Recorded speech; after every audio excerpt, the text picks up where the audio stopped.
Everyone says you need multiple passes through first aid to crush step 1 or even step 2. But after consulting and coaching over 1,000 students, I've discovered something shocking. Many who failed did 5, 6, or even 7 passes, while some who dominated the USMLEs didn't even finish it once. The difference?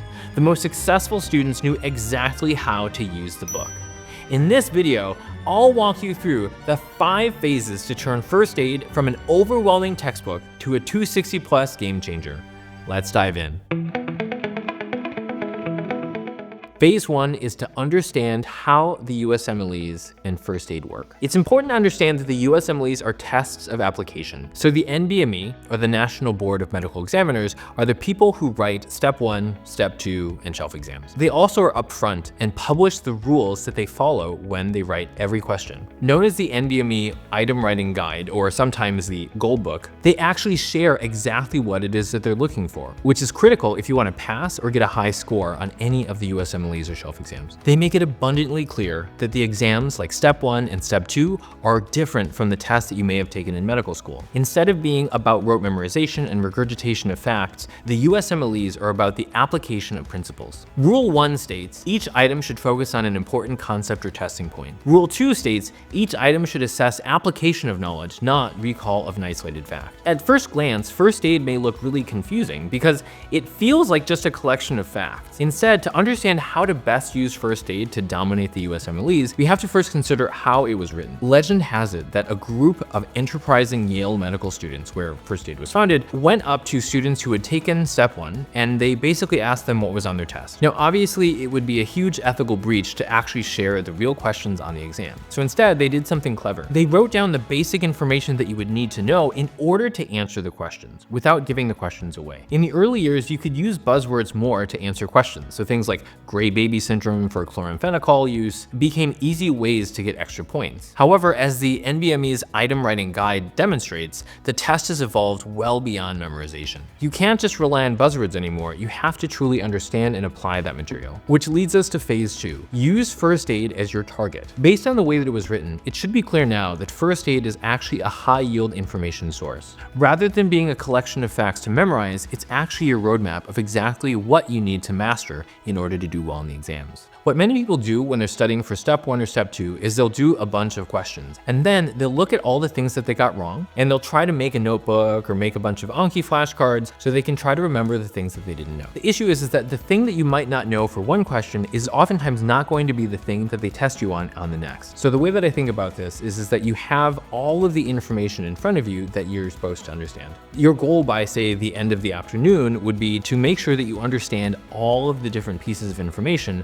before you move on. One of my favorite ways to do this is to go through with a highlighter, either electronic or an actual physical highlighter. I would look at the things that I know and could explain, and I would highlight those things. So for example, let's say I did know that angina was about chest pain due to ischemic myocardium secondary to coronary artery narrowing or spasm. However, let's say I didn't know that there was no necrosis, so I would leave that. Then I would just continue to go through and see like, okay, do I understand this? And if I did understand it, I would highlight it. So maybe I understand that there's stable angina is secondary to atherosclerosis, but maybe I didn't know that there was 70% or more occlusion. After I'm done making an honest assessment of all the things that I know well, now I'm left with my targets for all the things I need to make sure that I understand.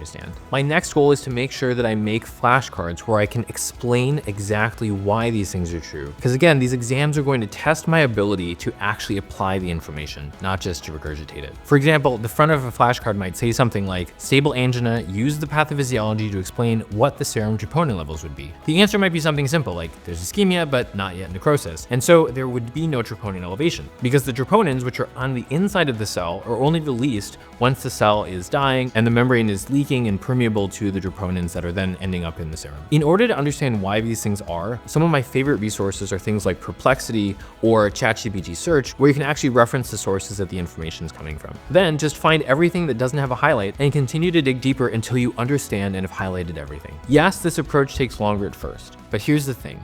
you'll never have to go back and relearn it. Do it once, understand it deeply, make your cards, and then you're done. As long as you stay on top of your flashcards, you'll never have to forget the information and have to do another pass of first aid again. Remember, the longest path isn't going slow. It's having to do everything twice because your first approach didn't work. Phase 3 is to test your knowledge. Testing your knowledge through question banks like UWorld or AMBOSS is critical because having the knowledge is necessary, but it's not sufficient for passing and excelling. The brutal truth is that knowing the material isn't enough.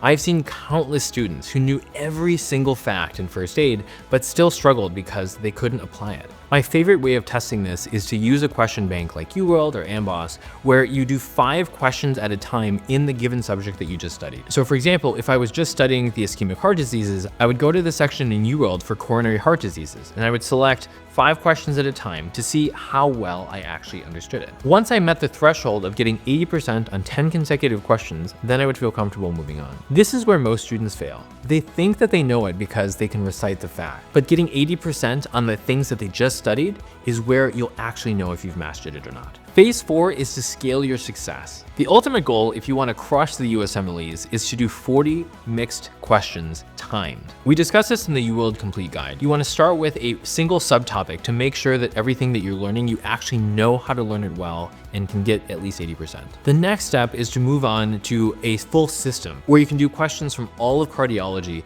and get at least 80% on those questions. Then after you've, say, mastered cardiology, then you would move on to renal, and then you would go through and systematically learn the subtopics of renal before then going to all of renal. All the while aiming to have everything in that subtopic or the entire system highlighted, demonstrating that you've made cards on this and that you can use it on your exam. On the way, you can do multiple systems like cardiology and renal and GI together, while eventually you'll get to the point where you're doing completely timed mixed blocks. Phase 5 is to validate your progress, the final reality check. As the ultimate test of understanding, you need to do NBME practice exams. Here's the truth.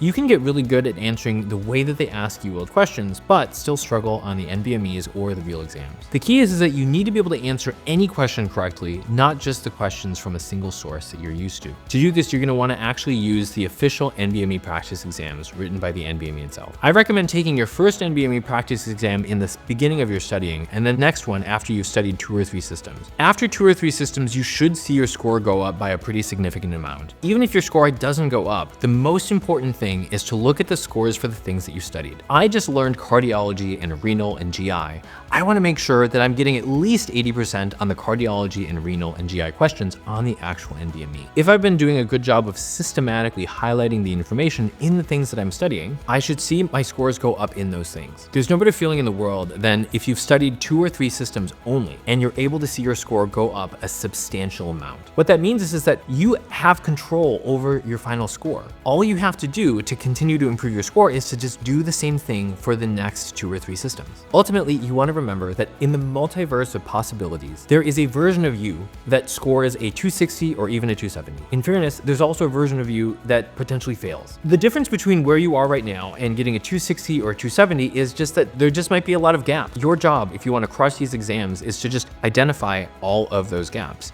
and try and fill them. And use your Q banks and your practice tasks to track your progress and verify that you're actually on the path. Now that you know how to master first aid, your next step is mastering UWorld. In our UWorld Complete Guide, I'll show you the exact 5-step system to maximize your Q bank performance.